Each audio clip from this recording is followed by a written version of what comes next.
Okay, so we live in a castle, but we're not a vampire because we can see our own breath, so we produce heat. Oh, it's an umbrella.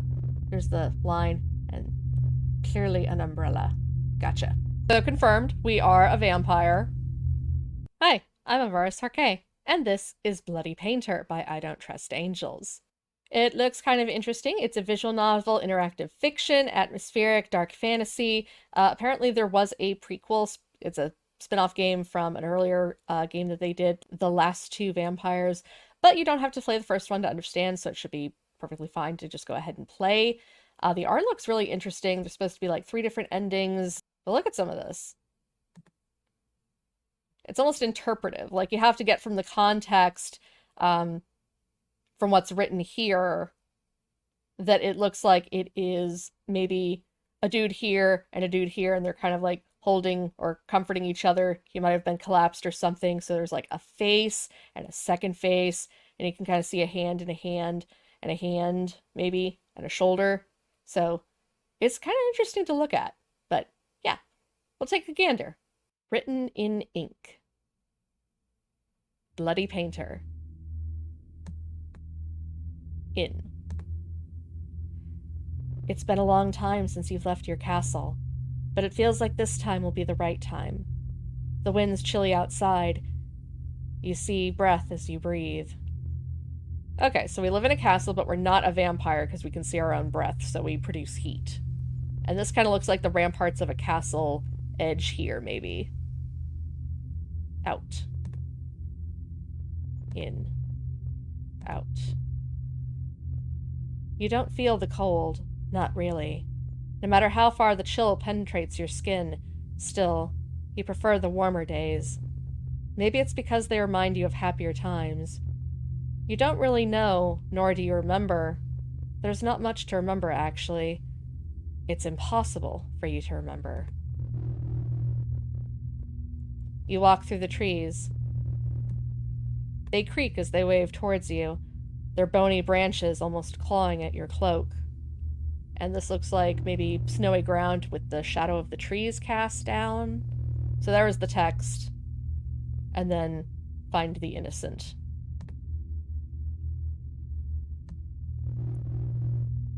You move away slightly. The same. It's the same. They cling to you, their dead bodies screeching to the sounds of the wind. The same. The same.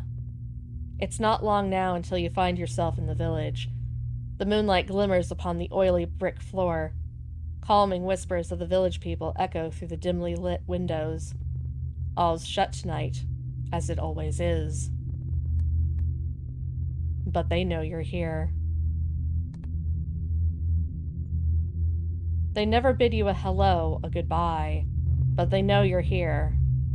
There in the window, a peeping eye, a gasp, the curtains bunched shut, quivering. You go to the window or you continue walking? Assuming that I might actually be a vampire, I guess we could go to the window looking for prey, or we could just keep walking. So those are the 2 choices we get here. Just because it might be interesting, we're gonna check out that window. Oh, how silly. There, through the tiniest crevice in the curtains, you see a woman. Young, small, innocent.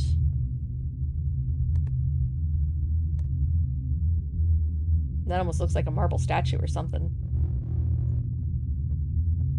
You have her now.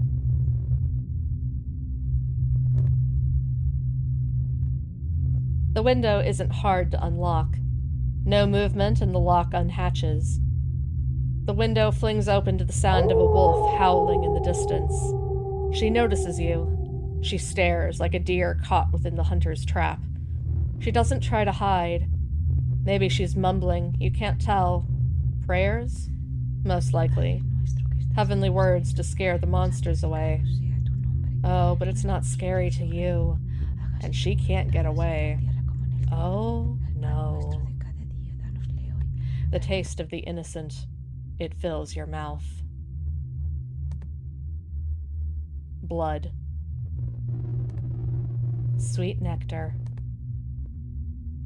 Is this not heavenly, my love? So confirmed, we are a vampire. It's always empty, this street. Your footsteps linger, each step sounding like an eternity in this deserted road. You look here, there. Is there anyone to be seen? Is there anyone worth seeing? The same, the same. It's always the same. Your breath catches, the fall of your foot, hesitating. That door. Was that door always like it? No. And we get a picture of that ominous door. And from the door, our choices. Nestled into the walls, its wooden door seems fragile within its frame. A cobweb. Open the door, knock on the door. I suppose it was only polite to knock. Nestled into the walls, its wooden door seems fragile within its frame. A cobweb hangs limply across the rusty handle. Outside the window, a flower wilters prettily, its dried brown leaves falling sadly to its side. You reach out, then falter. Why would you want to go inside? You don't need to go inside. You don't. Unexpectedly, you feel your knuckles graze the door. You knock. Once. Twice. Silence. Open the door. Knock on the door again. We'll open it. The hinges creak slowly. Slowly. The door opens into a dim, dusty room. You step inside. The murky air attempts to choke you, and as you step forward, you feel your foot knock against a shiny bottle. It skitters away from you. Afraid, scared, embarrassed. Along the narrow hallway, you see other glimmering bottles, clutching to the walls.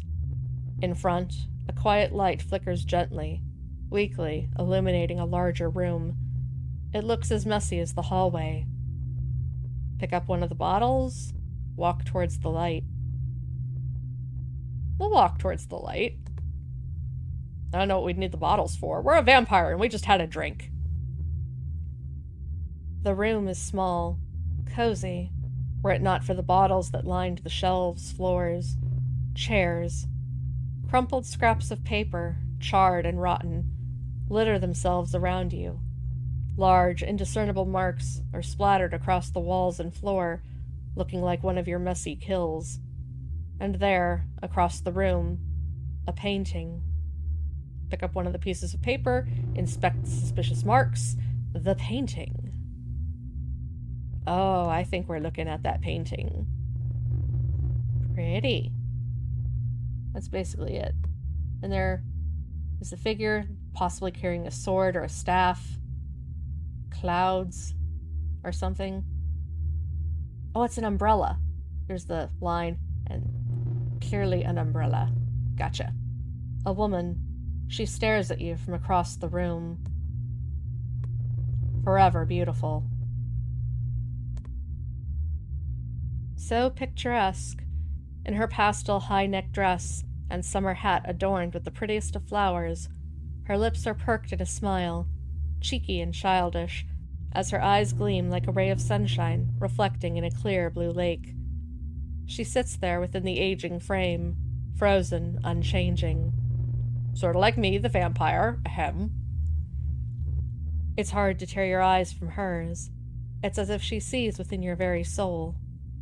Silent, but judging. You whip around, breaking the eye contact. She's not alive. It's just a painting. She can't see you. It's just a painting. It's just a painting. But who's that? And we get another image. I'm seeing a figure kind of crumpled over. Possibly another person there in the background. I see a couple of arms, maybe a leg. But this figure is clearly, like, distraught right here. Circled by the scraps of paper and bottles kneels a man. Why are you crying? His back is turned towards you, cloaked in a heavy gray wool coat, and with his greasy, mangled hair bunched in a ponytail and lying limp along his spine. You can smell the sweat covering his body like a layer of film, and another smell, dull and sweetly somber. Why are you crying, you ask? The man doesn't seem to answer. Approach him or answer me.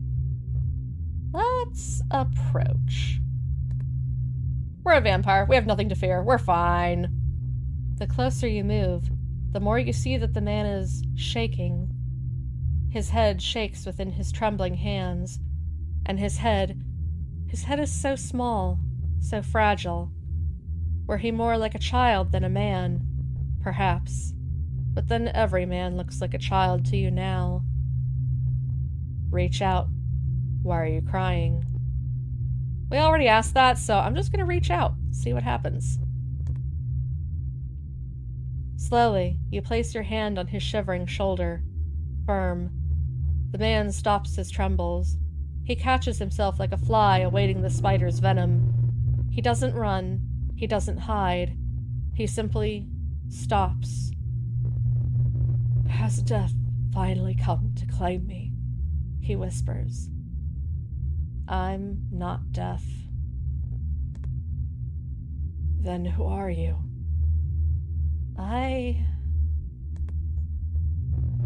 Who am I? Who am I?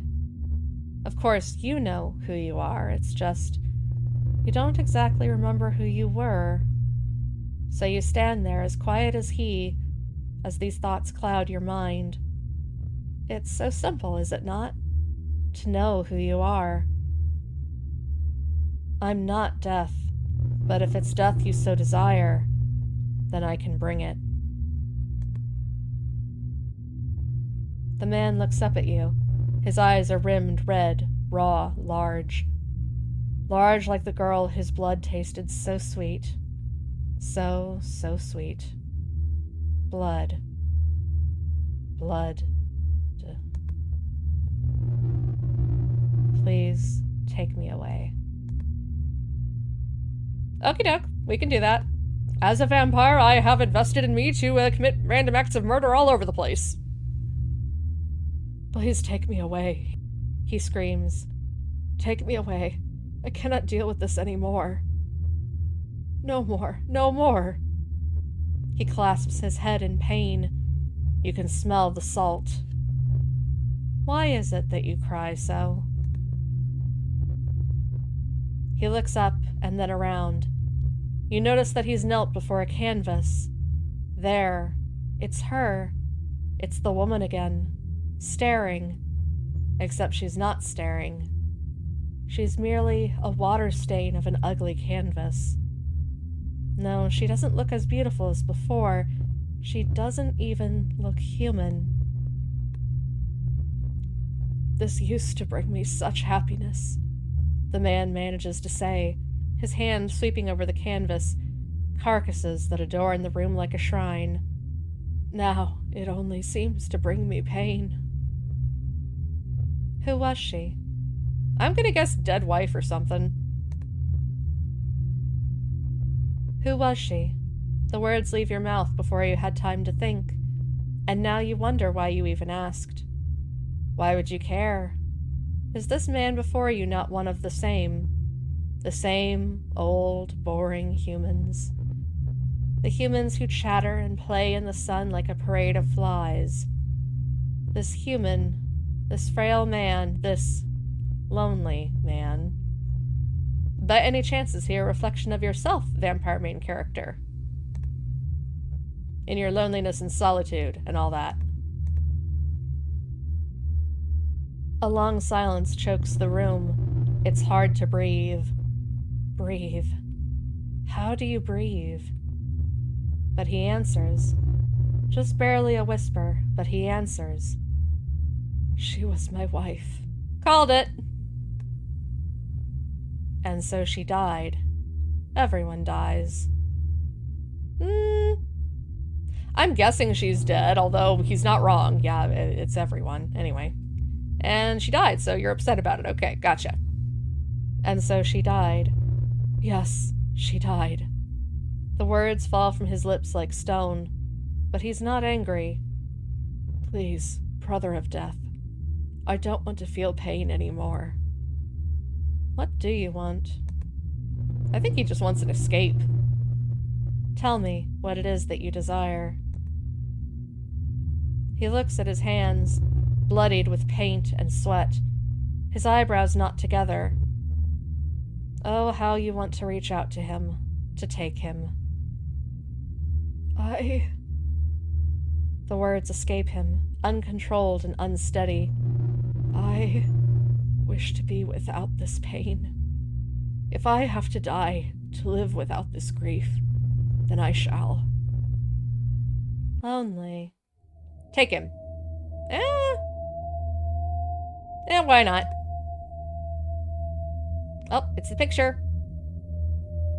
Taking a grabbing, and I think, are we turning him? Man, that's nicer than I thought it would be. I thought we were just gonna kill him. We got our picture. And our choice. No choice. I shall, my dear one. There is no second for him to catch his breath before you're ripping into his neck and tasting that sweet, sweet nectar. So filling, so luscious. As you feel the warmth evaporate from his body, you can hear his soft cries. Take me from this accursed place. I shall, my dear one, for I'm the bringer of death. My love. And we have this, neat swatch of bloodstains. Very cool. My love. My love, it's summer again. You can feel it in the breeze. You can smell it in the air. The flowers, the trees, newly cut leaves, and the sweet smell of salt. Intoxicating, the salt. Then you hear it, the soft sound of waves caressing the sandy shores. And your feet are there too, bare among the grains of sand. Someone's voice sings among the tree branches. It's a voice you recognize, calming. You turn to see her, staring. Oh. Are we potentially in the guy's POV who we just killed? Like blood contains memories or something. Because that's her again with the umbrella. She's drawn like an oil painting. The brush strokes light and tender. The sun shines through her hair, casting no shadow upon the shore. She wants you. She wants me. Take her. Towards her you go. Is it instant? Perhaps. You take her hand, her head.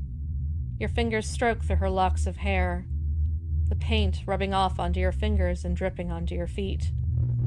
She's cold. You embrace her, and she wrings your neck. But she's too weak to harm you. You can't be harmed anyway. No more. Because we are an unstoppable vampire. And break her neck.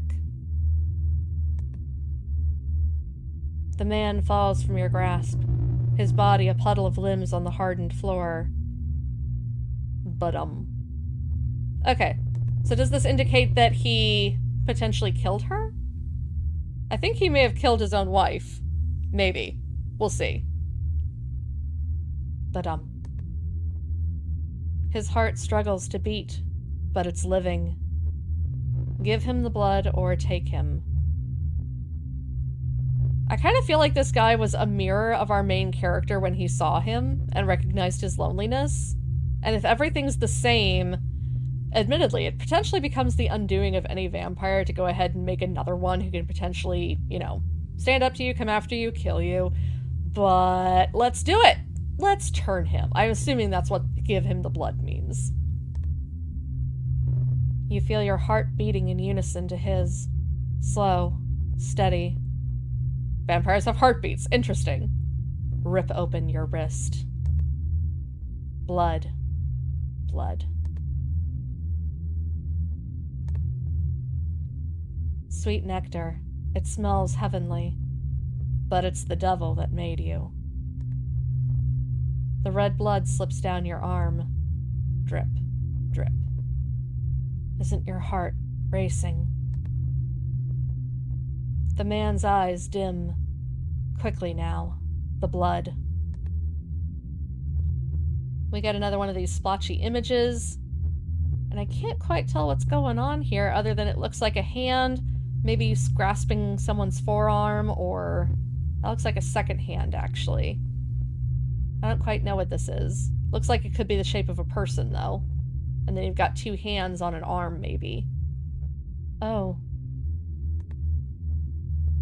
He latches onto your arm, a monster in the making, his tongue viciously licking at your wound, scraping every last drop from your veins.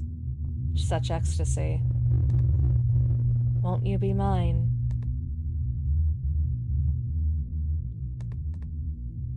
A thudding like a drum, like thunder. Thudding, thudding, constantly. And chimes, you hear chimes.